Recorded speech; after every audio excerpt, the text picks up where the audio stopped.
there's a couple mindsets, right? You can either have this victim mindset, like I'm a victim of everything, like I think that there's a lot of girls that maybe do that when they find themselves pregnant, but it's like, I kind of contributed to this, getting myself here. And so it's like constantly looking back and saying, I have a choice. Like I can either choose to be a victim or I can choose to be a victor. Welcome to another episode of Relentlessly Resilient, where real people share real life experiences and the tools they've developed to move forward and live their best lives. We are presented by Minky Couture. I'm Jennie Taylor. And I'm Michelle Scharf. Wrap yourself in pure bliss with Minky Couture's premium fabrics and stylish designs. A Minky Couture blanket makes the perfect gift for any occasion, from birthdays to holidays and even baby showers. Which we were just talking about offline. Yeah. Love those Minkies. You don't have to take my word for it or our word for it. Minky Couture customers rave about the comfort and quality of Minky Couture blankets. 6 locations in Utah, or find them online, minkycouture.com. We're so grateful to be presented by them. Yes. Today, Jennie, we have in our studio 2 people that I know, and I've known Heather Andrews for a long time. I don't know. It's been a long time. What? More than 12-ish years now. Yeah. And we've traveled together. We've done fun things together. We've crossed political events together. We've lobbied together, or lobbied separately, but at different, at similar events, and a lot of fun things. But you have a really great story. But before we get into it, I also want to acknowledge that your daughter is here in studio with us today, Kiara Williamson. Thank you for coming. Yeah, thank you for having me. I stumbled onto your story right as you were kind of in the middle of it, or at the beginning parts of it, and have kind of followed you, and then recently stumbled onto your Instagram account where I thought, this is a perfect story and I want to have the story on. So today's story is going to be a 2-part series, one focusing the first part on your story, Heather, and then how that kind of transpired and how your daughter's story actually intertwined with your own story. So this is about adoption, closed adoption, open adoption, the differences, and what it's been in your life. And so thank you for coming on and being so open to share your story. Yeah, you're welcome. Yeah. So how did your story begin? Yeah, that's a great question. And yeah, it does take a little bit of vulnerability to kind of talk about this topic. As you can imagine, it's not easy to talk about, especially being raised in a very Mormon family, LDS family, where you were taught from a very young age, like premarital sex is wrong. You don't do that. And so there was a lot of, and you were shame. active. Yeah. I was very active in the church. I did not. Yeah. I didn't want to. I had many opportunities before, when I was younger with boyfriends and whatever. I lived outside of Utah, actually. I grew up in the mission field, as you would say, Maine and then Kentucky. And then came out west to go to college. So it was actually like in college that it kind of all started, essentially. I went to Rick's College because my dad had been president of Rick's College and my mom had gone to LDS College and gone to Rick's, and they both had a great experience. So for those listening that might not know, Rick's College is now known as BYU, Idaho. Yes. So it's a church-owned school. So you are in the trenches of the Latter-day Saint culture. Yes, absolutely. Okay. Absolutely. And so it was supposed to be this great experience. Well, I don't know how many of you have been to Rexburg, Idaho, but it isn't quite as amazing as one would expect. Yes, very windy, very cold, very brutal winters. And when you don't have a car. And pretty rural. Yeah. At least rural. back then. Especially 20 years ago. Taco Bell. Okay, people. No Taco I Bell. love defining rural areas by the fast food. But yeah, how do you go to college and not have a Taco Bell Right. nearby? We had to drive to Idaho Falls, which was like almost 25 minutes away to get to Taco Bell. And so you guys were pulling car money. Right. Who's going to drive who's this driving? time? Yes. Agreed. And the car would be full. Yes. Yeah. So I had no car and I was living off campus. I wasn't living in the dorms, which I've heard, maybe would have been better had I lived in the dorms. It kind of is, you're able to be closer to campus and kind of have some greater.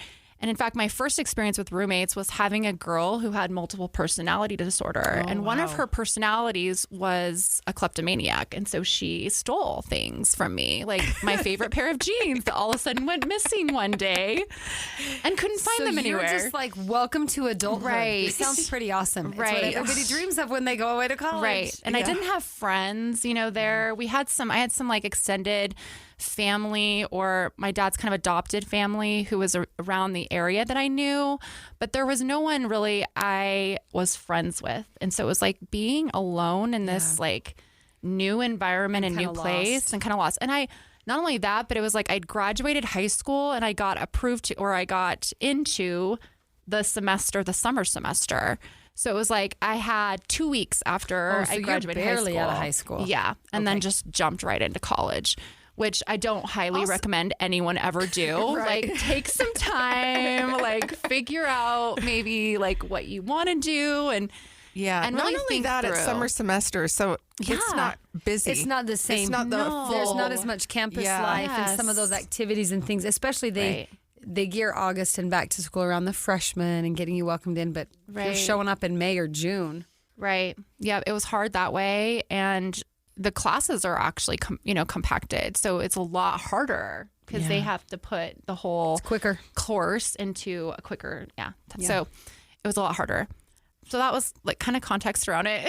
And I had met this guy earlier when I had gone and spent a summer in Idaho sorting potatoes. My parents were a little worried about me and kind of my wild streak when I was a teenager. And so they had me go to Idaho to spend some time with. Sounds like a Hallmark movie. Right. Adopted my dad's adopted family who owns, like they have a potato farm. Of course they do. Yes. Right. And so then, they have a sorting facility. And so it was like, I just ended up sorting potatoes for a whole summer and exploring, around with a girl that was my age. Her name was Sarah Ball. She was awesome. And we had a great time. She was dating a guy and his best friend really liked me and was into me. But I was like, oh, he's like young and immature. I just didn't want anything to do with him. It was fun to hang out, but it wasn't like I had a romantic interest. But when I went back to college, and we got together again, I met him. He was playing football. He was in his senior year and he'd matured. And there was all of a sudden this like new attraction. Like, I'm like, oh, he looks pretty good. He's like grown a little bit and he's playing football. He moved from boy to kind of man. Right. Yeah. Right. But we're still talking about a high school senior, right? It's a high school I got senior. it. Yeah. Yes. So, Although you're just barely not a high school you're senior. Right. Everybody's so young here. Everybody. Yes. Yeah. So there was just a little bit of romance that kind of started that way. We got to know each other. We started actually just hanging out as friends and kind of blossomed into something, more. And I really liked his family. His family kind of adopted me. They lived in a great area. They knew I was kind of alone at Rick's College. So they'd invite me over for family dinners and like just to spend some time. And they were awesome.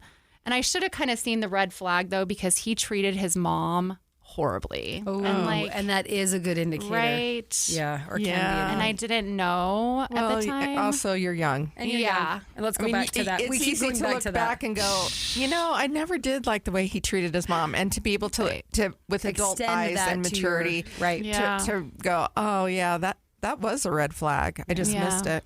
Yeah. Yeah. So, So then obviously like ended up having sex one time and just started experiencing like all these new sensations in my body. And it happened to be like, this was in the fall too, like kind of later on, like September, October time. Well, maybe it was like, probably October. And we were going to go to San Diego as a family for, go visit my grandfather and my uncle who lived out in San Diego. Over and said, I know. because I've been to her uncle's house. Uncle Mark is amazing, and I want to go back. I think about him all the time. Yeah, so we would go a lot of times to San Diego because it was nice to get away for Christmas and go to a warmer climate and visit family.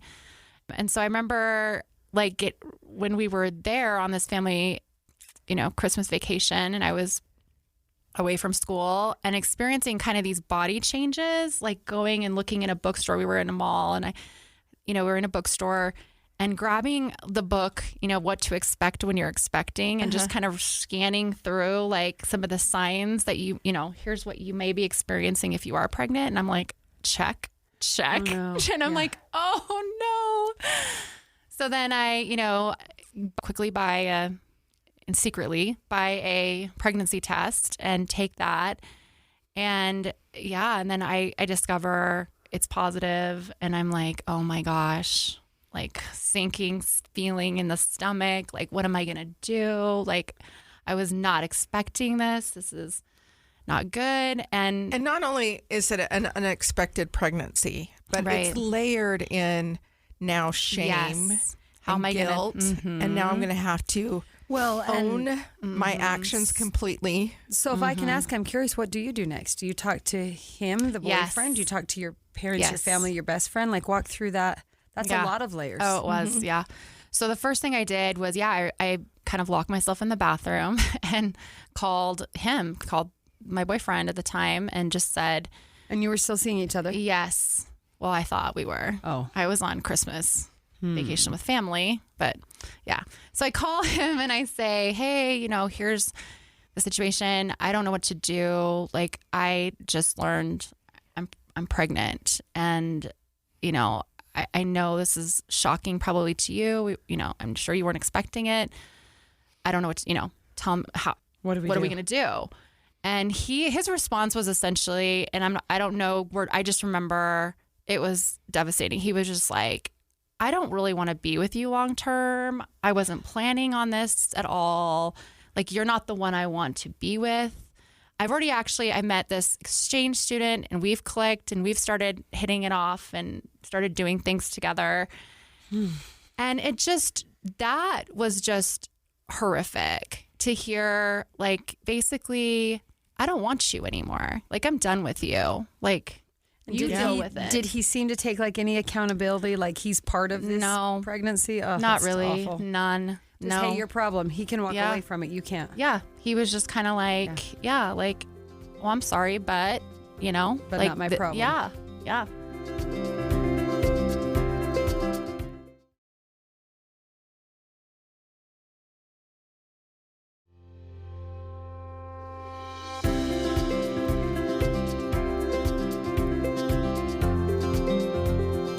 So then it was, okay, I've got to tell mom and dad, this is going to be fun, And I just remember, having the conversation. My mom and I remember it really differently, which is interesting.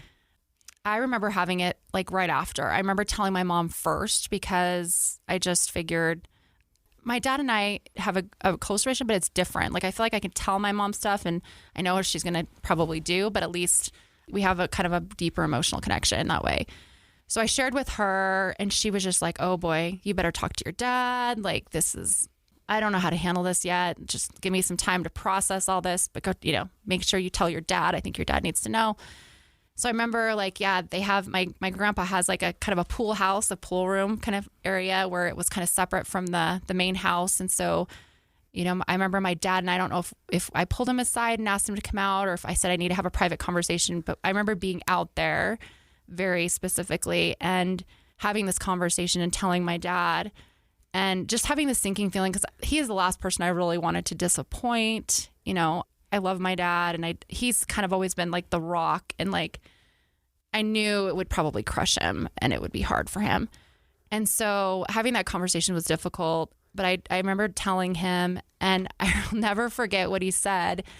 And I just told him, why didn't you tell me this like a few years earlier? I would have been great. But he said, Heather, he's like, guys use love to get sex, and girls use sex to get love. And I just thought, brilliant, but like, but a little too late. Yeah. So he's like, and I just thought, and I go to that even now though, like even like looking back at some of the, experiences I even had later in life, like going, I kind of wish I would have let that sunk in a little bit more, because I do feel like that's the case. I think guys do, they tell you they love you, like there was no shortage. I thought we were like going to be together forever. Like no joke. Like we were best friends. We not only like were we romantically involved, but I really felt like we had that foundation of, we just hung out all the time and it was fun. Like we enjoyed the same things. Like I really felt connected on a deeper level than just like this romantic fling thing, you know? But he'd already moved on to whoever was next. And obviously I was apparently like oblivious to the fact that he really didn't feel the same way. Like it wasn't that strong for him, but it didn't appear that way to me at all. So yeah, it was pretty telling, like, okay, well, maybe that's all he wanted. True. But it just felt so much more real to me. And it was really devastating. But yeah, so at that point. What year is this? This is like 1996, 97. Okay, so what do you do next? You decide to keep the baby and to carry the baby to term, but to give the baby to adoption. Was that like an immediate decision? Was that long, agonizing? Like, walk us through that. That's got to be a lot. Yeah. So obviously we went back to, because my parents were like, we don't know what to do. We'll figure it out. But they went back to Kentucky. I went back to school, Rick's College. And I was in student housing. And so it was like, I felt like as a good Mormon, an LDS girl, I needed to go talk to the bishop and have a conversation. And, you know, we all know those are difficult to have. How accountable you are at this age. To own up to it, right. Which really, I mean, as you tell us this story, I've known you for a long time, and this is your heart. You are accountable. You'll be honest and take accountability for your actions. Oh. And hearing this story, it's like, well, of course you did. Thank you. So yeah, I did. I talked to the bishop and, you know, they were like, you can't live in student housing anymore. So you're gonna have to figure out something else. And my mom called me too. And she was like, she had made a call to LDS Family Services and talked to one person, and they recommended you don't let her come home. She got herself into this and she needs to figure it out on her own. Like that was their counsel? Their counsel was, you are not responsible for her actions. Like she needs to suffer the consequences on a very real level. And do not bring her home. Do not allow her to, like, do not rescue her from this situation. She needs to figure this out on her own. And so then it was just like, you know, I couldn't live in student housing. You can't go I had home. no idea what I was going to do. Couldn't go home. I was not allowed to. And I was the oldest of 7 children. And so there were 6 younger siblings. So I did understand, like, I know my parents didn't want me influencing them or seeing, you know, like, I'm sure a lot of them didn't even know this, like, my situation or what happened till they were like in their 20s. Because they were so young. Yeah. And and my parents just never shielded. told them. Yeah. And I was told not to tell or anything, you know, keep it a secret. So, well, that's a whole nother show we could do on shame. Right. Right. Well, you hear stories of girls who got pregnant, you know, decades ago, and they get shipped off to Aunt Marla's house in South Carolina to carry the pregnancy with nobody knows, but you were already shipped off. Yeah. So, I mean, I found a couple jobs, like doing housekeeping for, you know, hotels, and I worked. And the boyfriend's nowhere. No, at this point, gone. No, he wasn't anywhere. His parents were being supportive, but like not. I mean, I don't even remember really communicating with them at that time, but I just remember, having to work hard. And then I found, like, I started working with LDS Family Services that was in the area, and they found this kind of like family who was going to allow me to stay with them.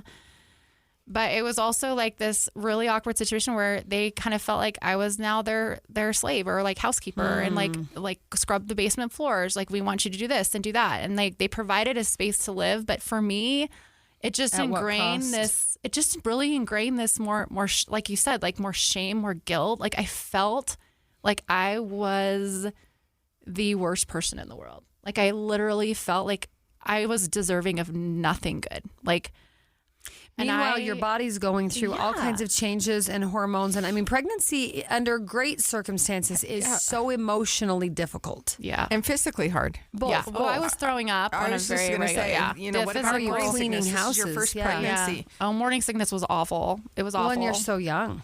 I mean, you're still a teenager. Yeah. Yeah, and the doctor was prescribing, the giant pills that you take, the prenatals, and that that make it worse. If you're not eating regularly and you're taking a prenatal, you're just like you're sick almost all day. Yeah. So I'm always curious on the finances of things. How are you paying for this medical care for this baby when you're unmarried, boyfriend's not around, you're employed but not by like a great company with insurance? Yeah, no, I didn't even go in. I hadn't even gone to a doctor at this point. I didn't even go because I wasn't told that was something you had nobody you need there to with miss. you. Yeah, wow. I didn't have anyone there, so it was just like trying to figure out things on my own. Eventually, I do remember my mom like giving me the option. Like she had a close friend group in Maine, and one of them was Natalie and Tim. And I remember growing up with some of their girls and things like that, and their family, and they had moved to Chicago, and so she presented this option like they're willing to let you come stay with them. Maybe you could look into something like an internship or doing something there, but they're willing to have you. And I just thought, you know what? It's someone I've known from the past. It's better than my current experience. Like maybe I'll just try that. And I was able to find I would really wanted to kind of get into hospitality management. So I found a good summer experience to where I could do an internship in one of the hotels there that was doing some of the, So went out there. So how many months along are you at this point? That's a good question. Fall to summer. I wish I kept better track of that, but I would think it was a few months after. I mean, maybe 4 or 5 months. Yeah. 4 months. So you're like halfway through. So you're still pregnant, maybe obviously pregnant. Yes. Or starting to in look Chicago. pregnant. Actually, it was weird because I think it's so funny. Like even when I was and I think this happens with girls, and I think Kiara can probably talk about her experience too.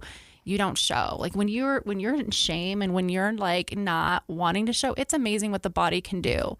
I physically did not. I actually lost physically weight. hiding it. Yeah, I lost weight. I was Which not. can't be good for you or the baby. No, yeah. I didn't gain weight. I was really healthy. I swam a lot and worked out and walked and stuff. I love swimming. That was kind of my go-to, and my whole life I was a great swimmer. So that's how I stayed in. Tried to stay in shape. But yeah, you didn't get the baby bump. It's almost like I think women that are happy to be pregnant and because I experienced that obviously later with my kids, but at the time it's like you don't want to, and there's so much shame with that comes with it. It's almost like your body responds in kind, and I wasn't so if showing. You're not physically showing. Were you just quiet about it at school? Like you're still going to classes before you left for the summer? Before I got kicked out or whatever. Yeah, and told you can't be here anymore. You're not allowed to be in the school. You can't be in the housing. Yeah, I did. I didn't really. I told maybe 1 or 2 people that I felt safe talking to, but it was a pretty dark time. So where along the line did you begin to look at the option of adoption? I would say at the beginning it was always there because my mom was. I mean, my family was very much pushing that. I mean, I had a best friend in high school. I'd gone through her having an abortion. I saw her go through that. I personally lived it with her.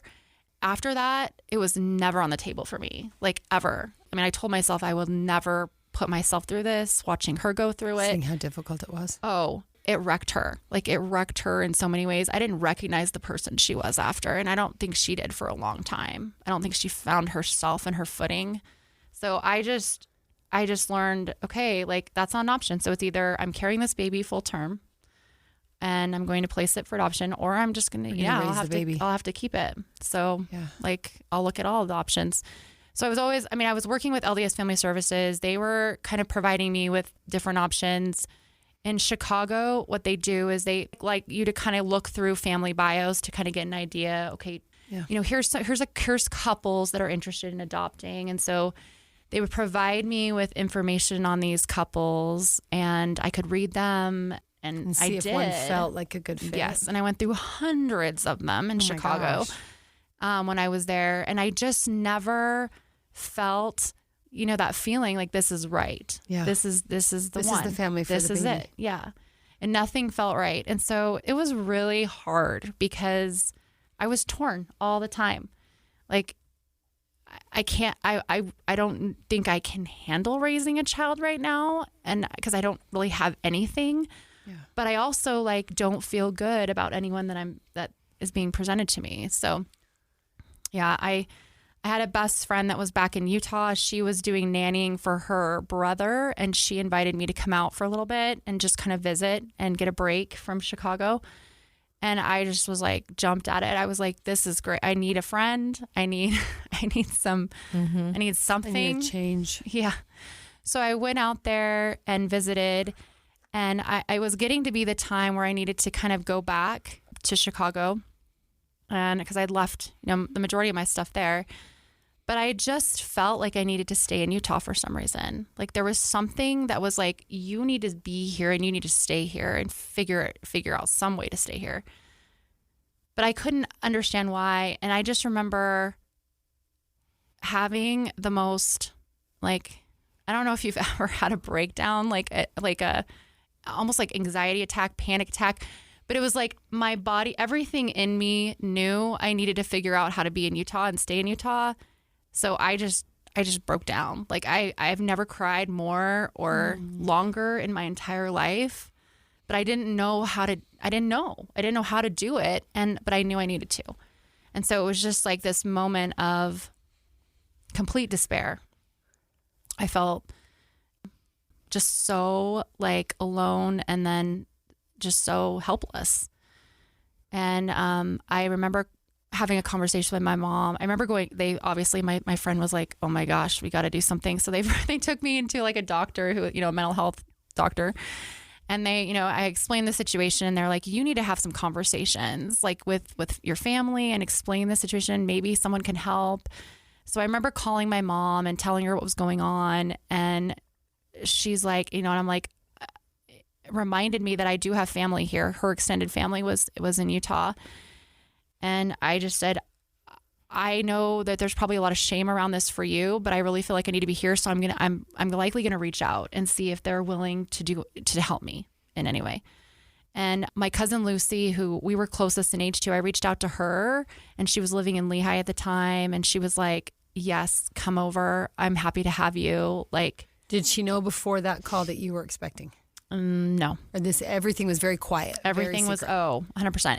My great uncle, my mom's uncle, was a general authority in the church.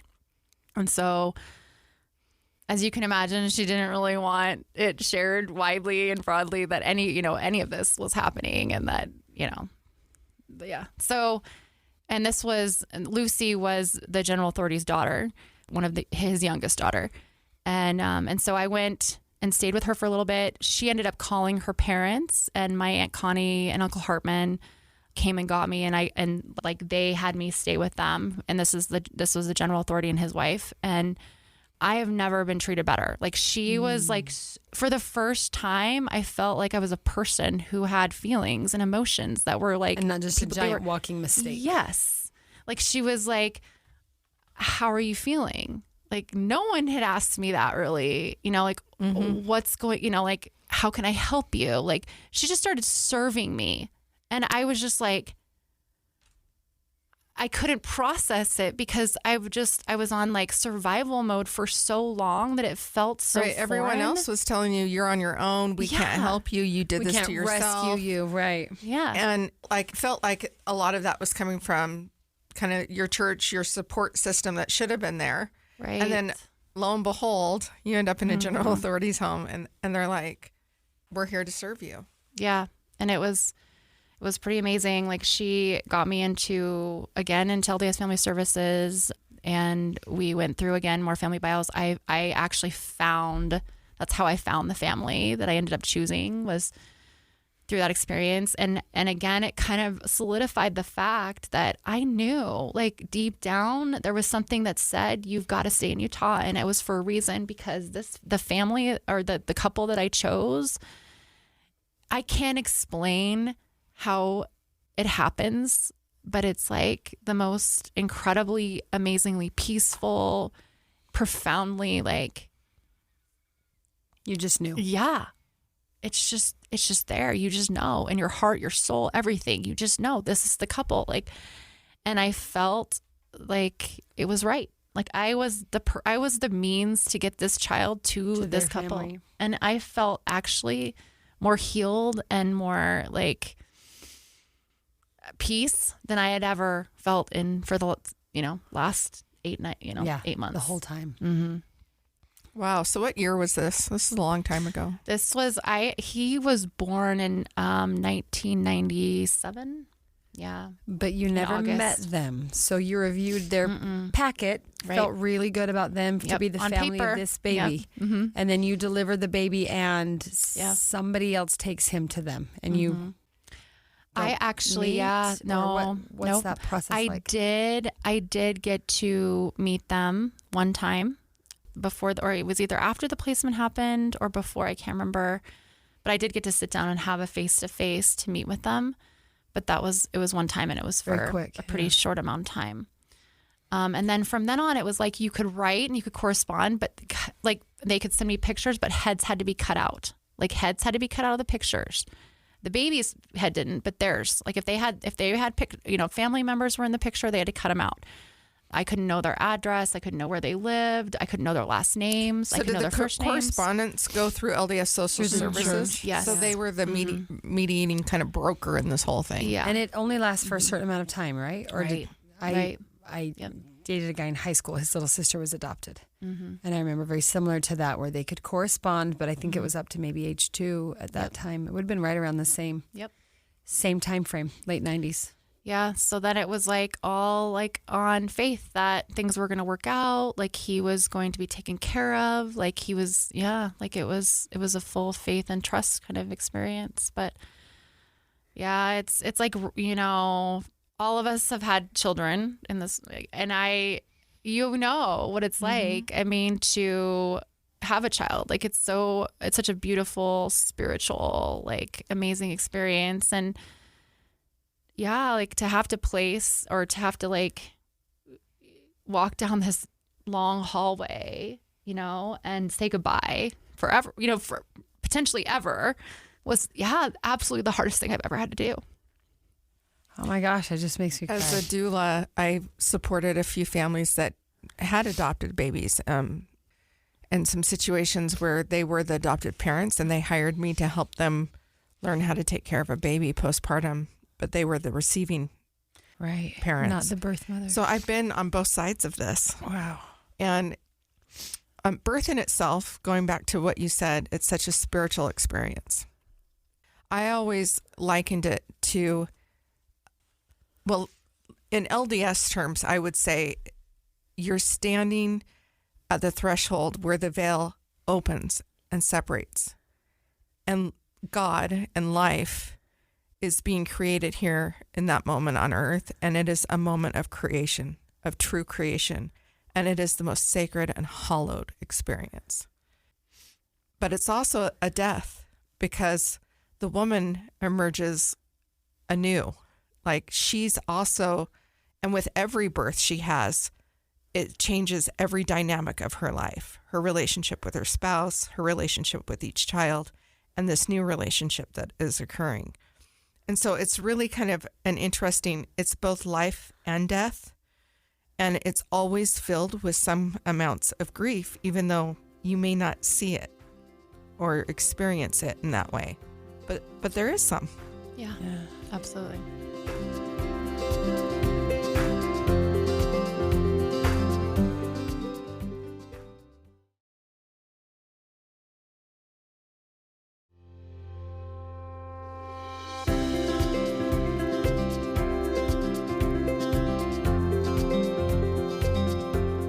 So you've placed a baby with a family you feel good about, but still you've given them your baby. What's next? And you're still so young and alone. I mean, you've got family now that's helping you, but you don't have the spouse or the father of the baby that many of us would have after that beautiful spiritual birth and death experience. You go home from the hospital a couple days later? What does that look like? Yes. So to go back to the hospital, like he didn't show up. The birth father never showed up. His parents did, and they she had handmade some blankets and passed those on to the adoptive family. And I just remember too in the hospital, the nurse was, or they encouraged like you holding the baby just to kind of, the baby needs that, number one, because you're the mother. But number two, it's like, it's helpful for you to spend that quality time that you do have. But I really struggled with that. I didn't want to. I already felt so attached that it was like, I didn't want to have. And I mean, this may sound harsh, but like, it was easier for me to just look from a distance and like watch my mom hold him. And that was another thing. My mom showed up for the labor and delivery. And when she touched me, it was like, I was like, get away. Like there was so much, I think, emotional, and I don't want to say, I know resentment sounds harsh, but it was like, I didn't understand why I didn't want her to touch me and to be around me. But I think it was just because it was like, okay, you show up at the end, but I needed you for so much longer than this moment. Like, why did you abandon me through the whole experience? And then you're showing up and being like, I want to be this supportive, loving mother now. Right. As you're going through the hardest, like the delivery part, but really, like, yeah. So, and the relinquishing part, like, yeah.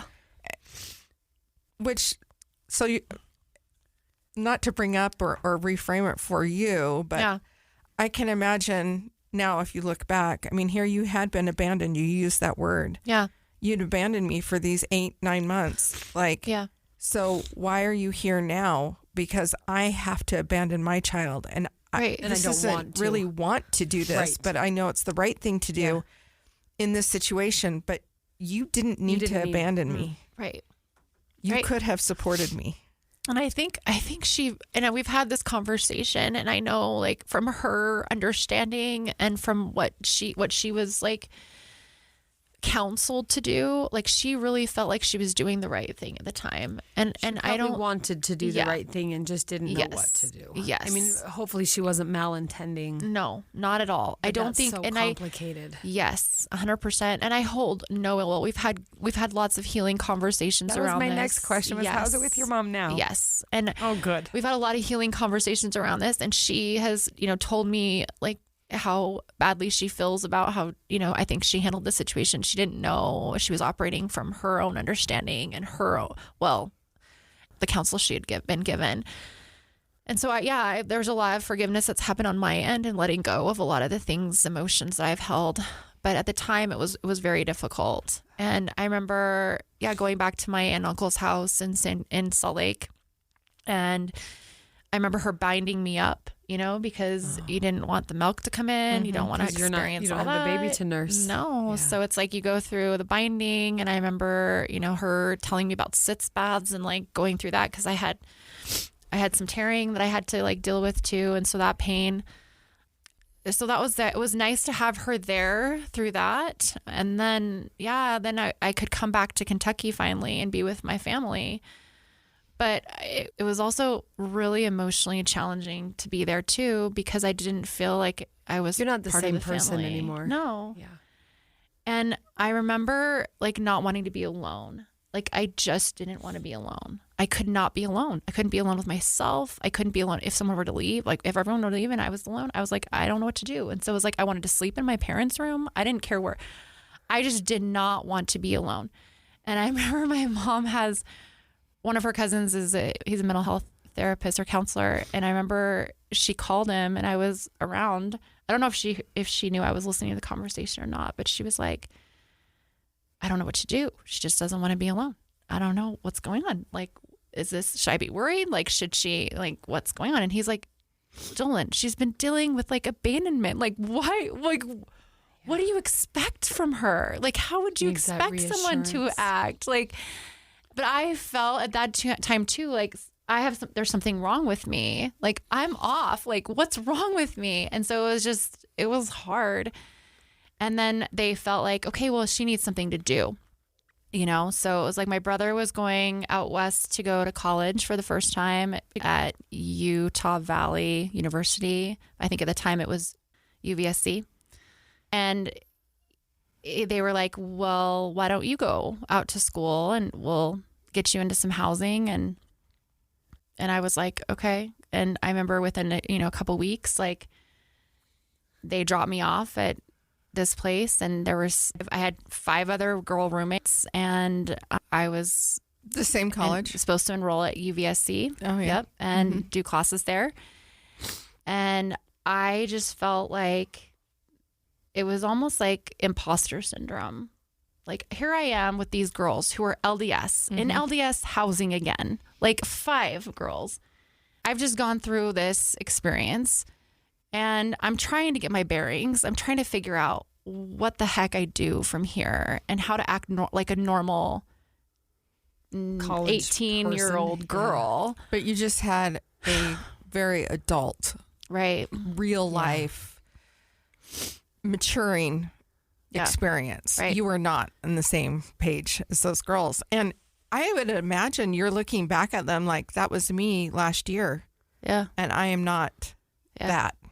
Yeah, it was hard. I mean, like, I had a roommate, you know, so it wasn't like it was shared rooms. So it wasn't like I had a private room that I could have to myself. Yeah. And no space to yourself. Yeah, it was really hard. I just remember feeling at that time, it was really hard for me to relate to anyone there and really like, feel a part of it. Like, just make friends. Like, it was just a struggle. It was a really big struggle. Did you kind of learn how to like maybe not be authentic? Like, were you having to be this other person that you knew you weren't? And so you were like almost getting practice as being inauthentic. Right. No, yeah, absolutely. Absolutely. Absolutely that. And just leaving leaving yourself. I would say I had met her father when I was still out at Rick's College, and we had started dating and had been intimate because he was like, hey, she's already pregnant. This is not a possibility. And so I remember feeling like this was better to at least have some form of connection and some kind of intimacy with someone than feel abandoned and feel nothing and feel like you're worthless, even though it led to that. It still did. Right. It was like trying to fill. And so the same thing happened. You know, he came out, he was going to UVSC, and we got together again. And it was like, I would abandon myself and chose again to try to find love through sex with men. And it was not, I mean, now I look back and I'm like, what did I think was going to happen? Where did where? You weren't thinking. You were acting on instinct. You were trying, and you were searching for hurt and shame and everything else that gets in the way. Yeah. Yeah. And also after this big experience that you have, it sounds to me like you never had the therapy. No.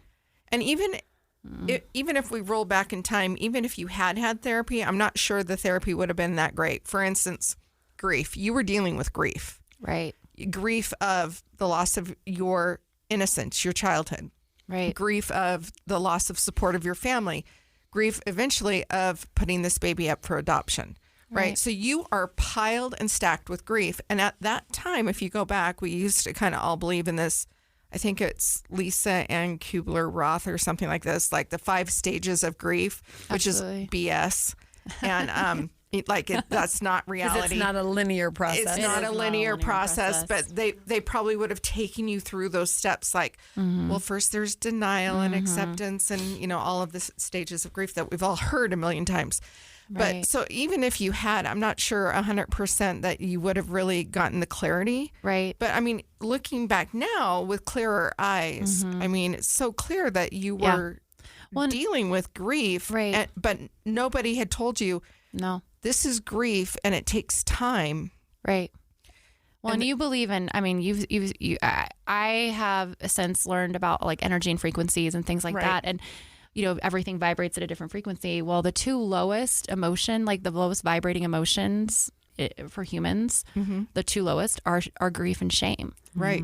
And so when you're in those, you are like at the lowest vibrating level. And so that's what you're attracting to you too. And you are not able to get above that. Like if you're stuck in that, it's not a good place to be. Like you are literally at the lowest on the energy spectrum. And like, here's, love's obviously at the top, like love, pure love, happiness, joy, things like that. And so it's just like, it was a struggle. I can tell now looking back, I was absolutely operating from that place. Like I was not feeling in any way myself. So what happened? You said you're in a relationship with the person who is now the father of your children that you've raised.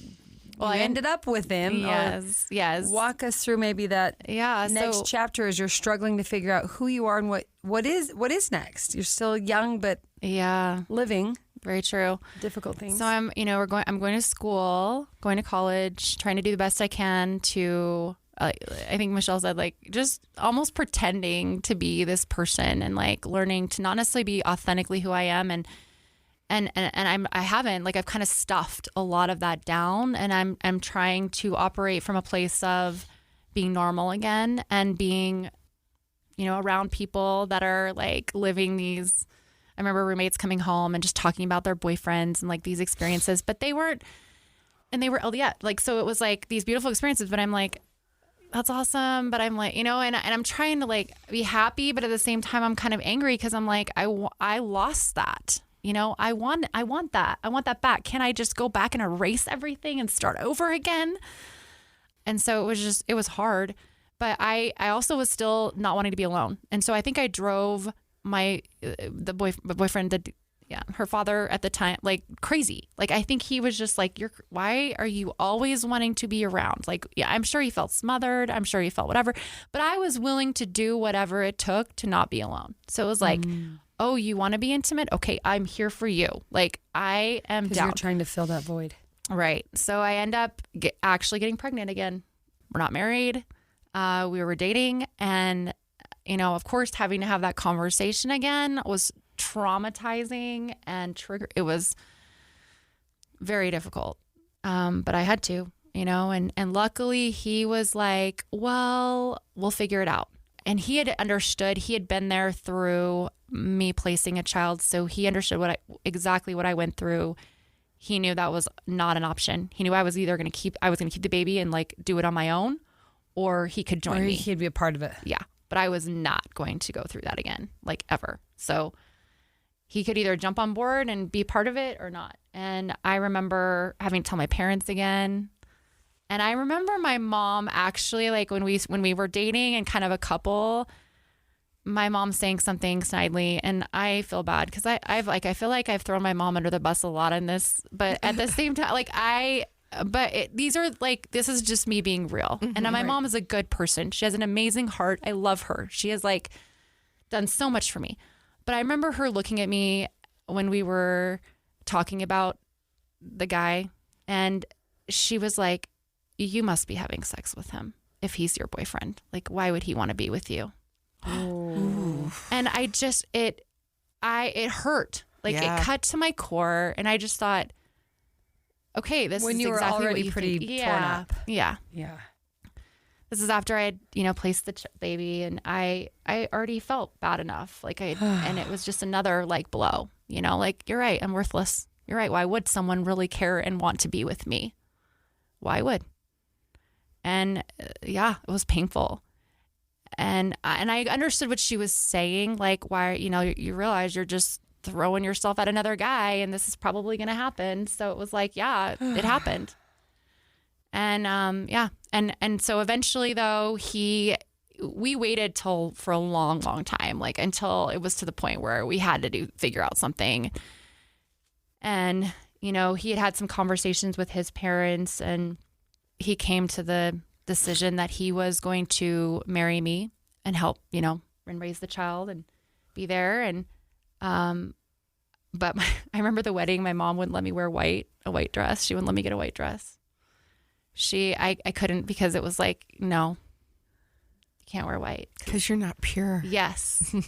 So I had to get like a kind of a silvery, like kind of, I don't know, a different colored dress. And I'm grateful. I wouldn't have probably been able to pay and afford a wedding. So they did help, but it was very small. It was only like, immediate family. I think her dad's side had a lot more people come and were more supportive. I think there was still a lot of shame surrounding, my parents. And so you were pregnant now the second time when you got married? Yeah, I was 8 months. Mm-hmm.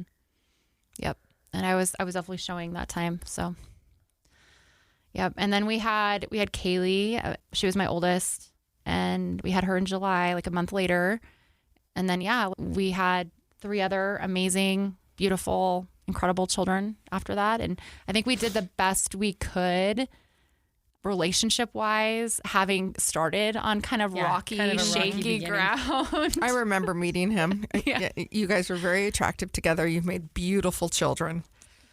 Well, thank you. It's hard to say that was like a poor choice, right? Like you look at your children and you're like, no, they're all so. Yeah.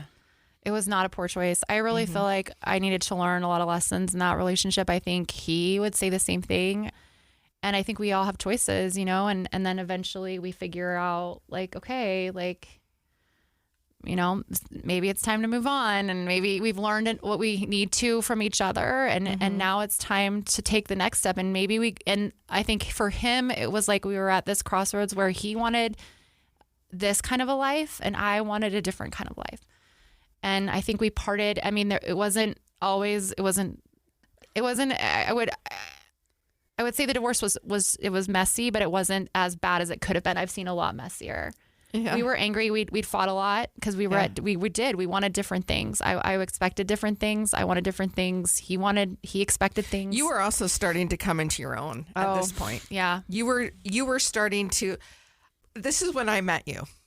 So I would say you were starting to realize that you had some power within yourself. And you were starting to connect with that. And you were like in this cocoon and you were wanting to burst out of it. And you were starting to burst out of that cocoon, and that relationship was not going to support it. Yeah, I think so too. Yeah, there's a lot of that. So looking back, Heather, over that experience that you just shared with us, what lessons of resilience have you learned? Yeah, so I think there's a couple mindsets, right? You can either have this victim mindset, like I'm a victim of everything, like I think that there's a lot of girls that maybe do that when they find themselves pregnant, but it's like, like I kind of contributed to this, getting myself here. But I could have very easily been like, look, he abandoned me, my family abandoned me. I'm a victim, and like just let it stop me from moving forward in any way, shape, or form in my life. And the same thing with having to place a baby, getting pregnant again.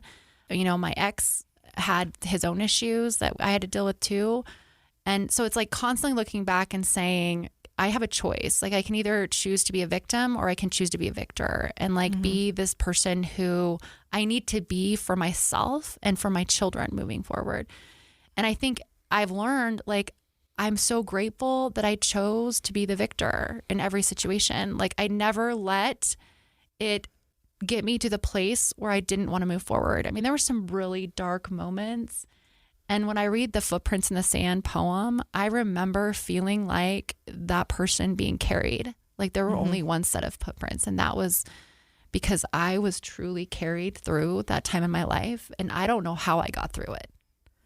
Honestly, couldn't tell you. And so, but at the same time, like I am so grateful that I've chosen to try to see the positive. I've embraced fully like forgiveness of myself, forgiveness of those that may not have known what they were doing or how their actions would have led to, long or short-term impacts that they didn't understand.